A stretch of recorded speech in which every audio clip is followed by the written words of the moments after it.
Hey everyone, and welcome back for another deep dive.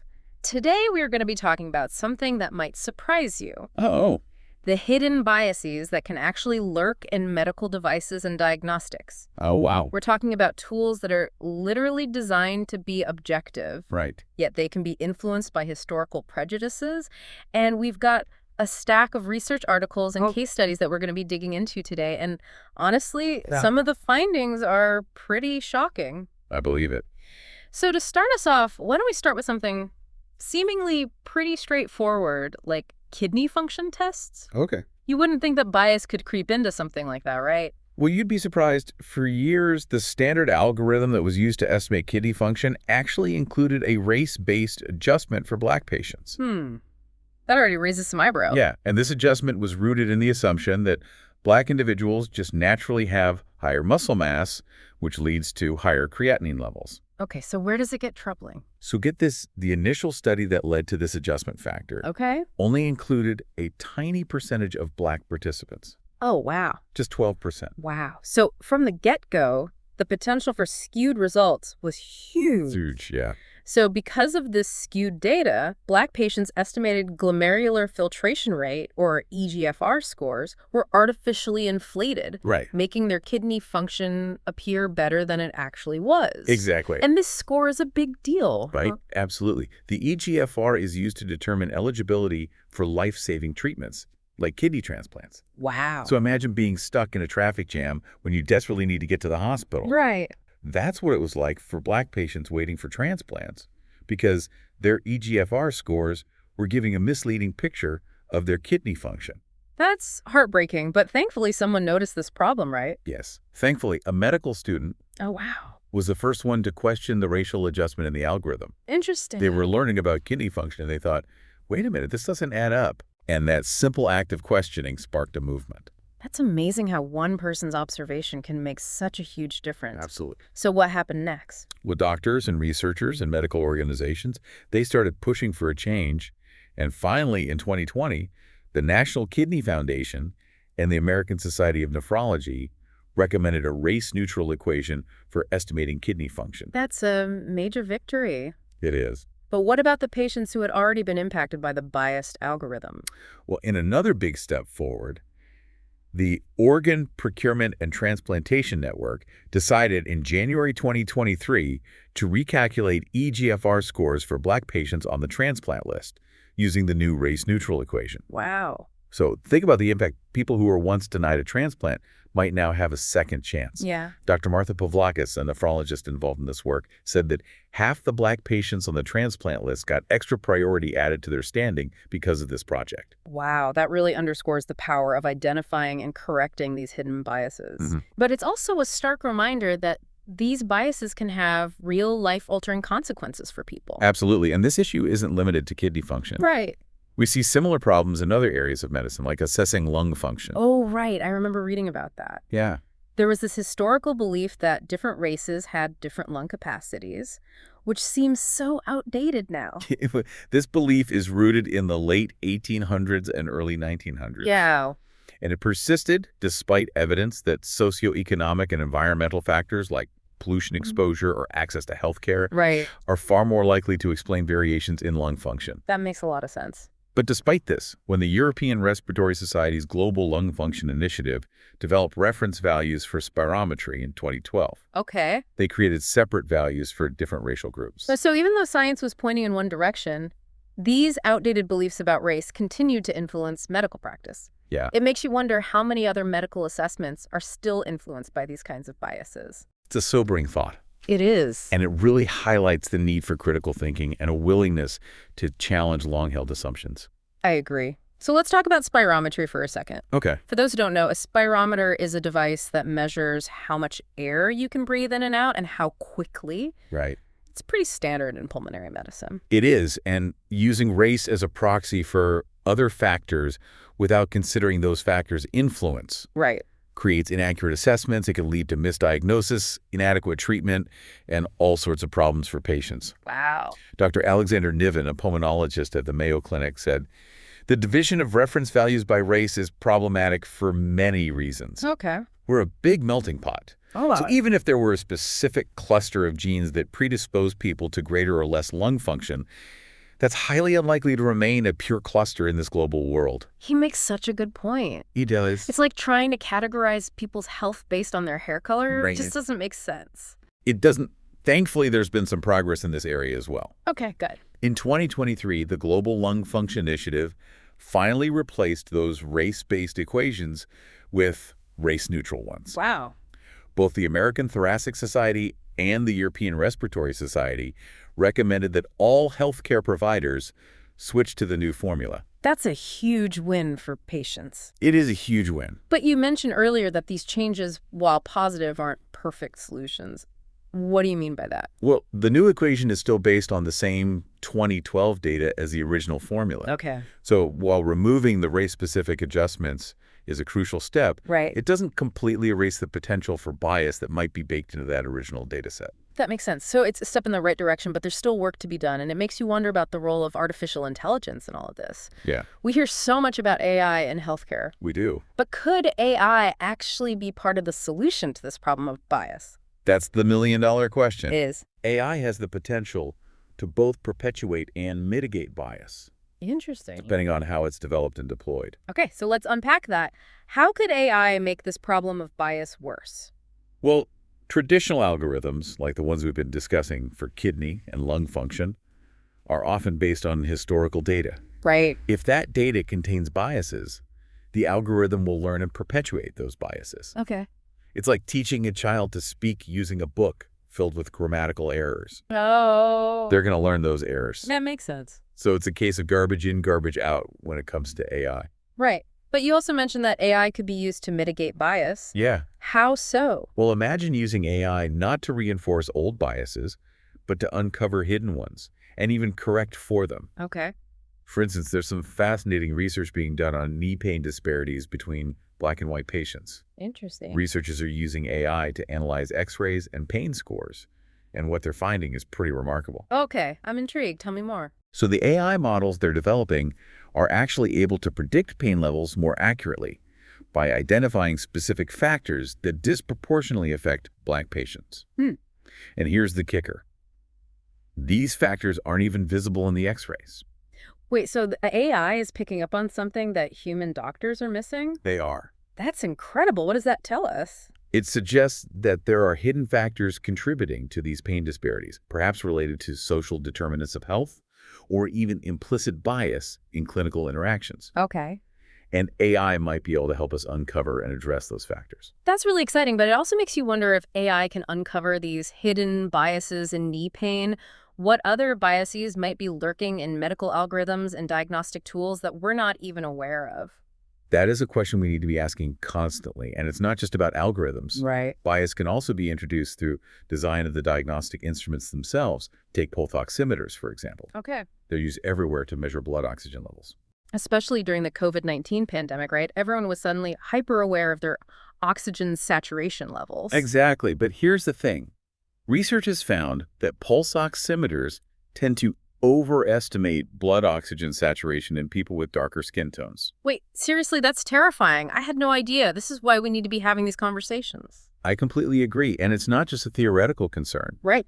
This bias in pulse oximeter readings has been linked to delayed care and a higher risk of readmission for Black and Hispanic patients during the pandemic. Wow. A seemingly small technical flaw can have potentially life-threatening consequences. That's a powerful reminder that we need to be critical thinkers when it comes to medical technology. We can't just blindly trust these devices. We need to question their assumptions, understand their limitations, and advocate for more inclusive designs. I completely agree, and that's what we'll continue to explore in part 2 of this deep dive. We'll delve further into the potential pitfalls and promises of AI in healthcare and discuss how we can ensure that these powerful technologies are used ethically and equitably.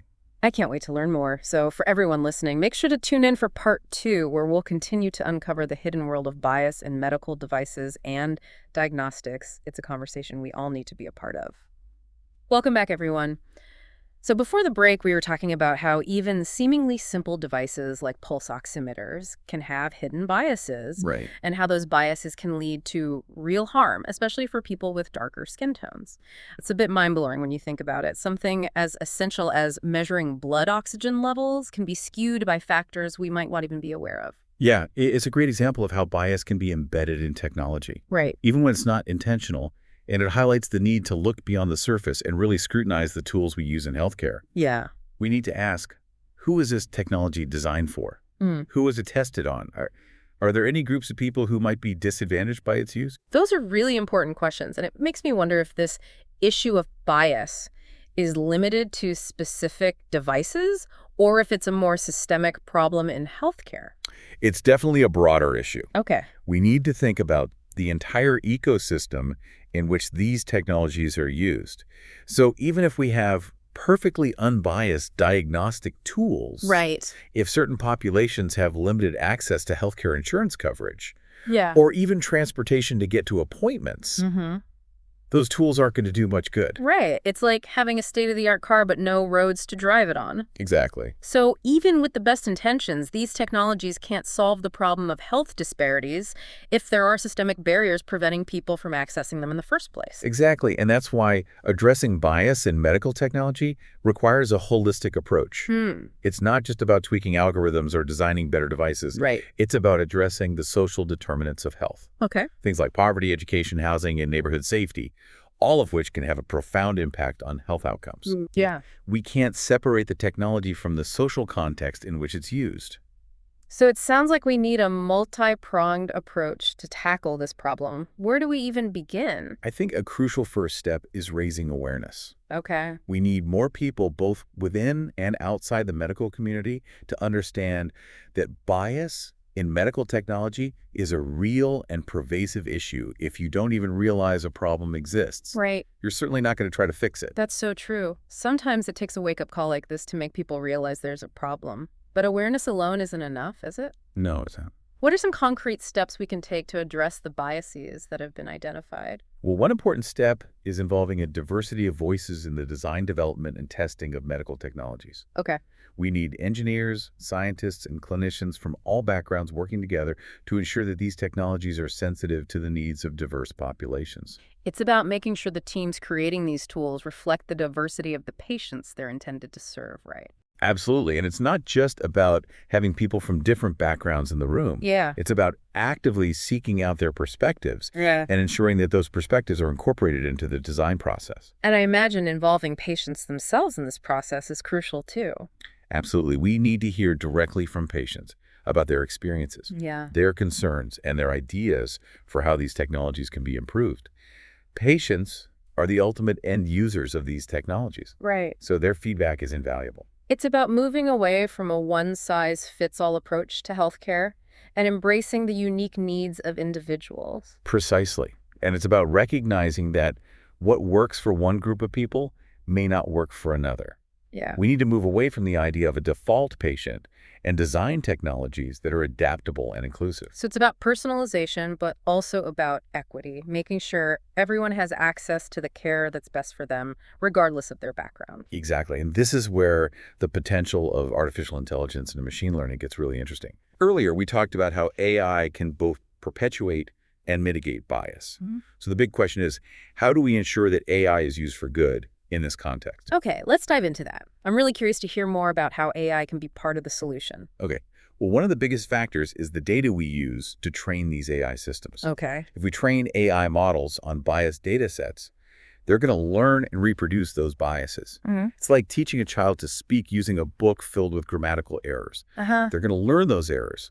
So we need to be incredibly careful about the data we use to train AI models, making sure it's representative of the diversity of the population and that it doesn't contain hidden biases. So garbage in, garbage out applies to AI just as much as it applies to any other technology. Exactly. But it's not just about the data itself. It's also about how we interpret the results. Okay. Even AI systems trained on unbiased data can produce biased outcomes if they're not carefully evaluated and interpreted. So it's like having a really powerful tool, but you need to know how to use it properly. That's a great analogy. We need to be aware of the potential pitfalls and limitations of AI. And we need to have diverse teams of experts involved in the development and deployment of AI in healthcare. Hmm. We need people who can spot potential biases, interpret results with nuance, and advocate for ethical and equitable use of these technologies. It sounds like a lot of responsibility. Who's ultimately accountable for ensuring that AI in healthcare is used ethically and equitably? That's the million-dollar question, Yeah. and it's one that doesn't have an easy answer. It's going to require a collective effort from researchers, clinicians, policymakers, technology companies, and patients themselves. Wow. We all have a role to play in shaping the future of AI in healthcare and ensuring that it benefits everyone. It's a shared responsibility to create a future where healthcare technology truly serves everyone, not just a select few. Absolutely, and it's a future worth fighting for. So we've talked about the importance of awareness, data quality, diverse teams, and patient involvement. What are some specific examples of how AI is being used right now to mitigate bias in healthcare? Are there any success stories out there? There are definitely some promising developments. One area where we're seeing progress is in using AI to identify and address healthcare disparities. Okay. For example, researchers are using AI to analyze electronic health records Okay. to identify patterns of bias in treatment decisions or access to care. So using AI to spot those hidden inequities that might not be obvious to the human eye, that's pretty amazing. It is, and once those patterns are identified, they can be used to develop interventions to address those disparities. For example, AI could be used to flag patients who might be at risk of receiving suboptimal care based on their race, ethnicity, or socioeconomic status. Hmm. It's like having an early warning system for potential bias. Wow, that's powerful. It could really help level the playing field and ensure that all patients receive the care they deserve. Exactly, and it's not just about identifying bias. AI can also be used to develop more inclusive clinical trial designs, to create more culturally sensitive patient education materials, Hmm. and to personalize treatment recommendations based on individual factors rather than broad generalizations. It sounds like AI can be a powerful tool for improving the entire patient experience, not just for diagnosing and treating diseases. That's exactly right, and it's all about creating a healthcare system that is not only technologically advanced, but also deeply human-centered. I love that. So while the potential for bias in medical technology is a serious concern, it seems like there's also a lot of hope on the horizon.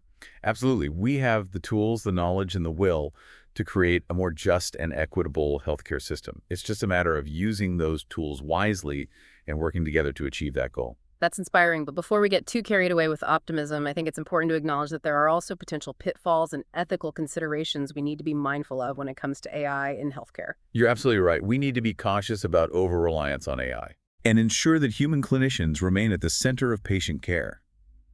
AI should be a tool to augment human expertise, not replace it. And we need to be vigilant about protecting patient privacy and ensuring that these technologies are used responsibly and ethically. Data security and patient autonomy are paramount. Absolutely. We need to approach AI in healthcare with a sense of humility, recognizing that it's a powerful tool that can do both good and harm. It's a double-edged sword, and it's our responsibility to wield that sword with care, ensuring that it's used to promote health and well-being for all.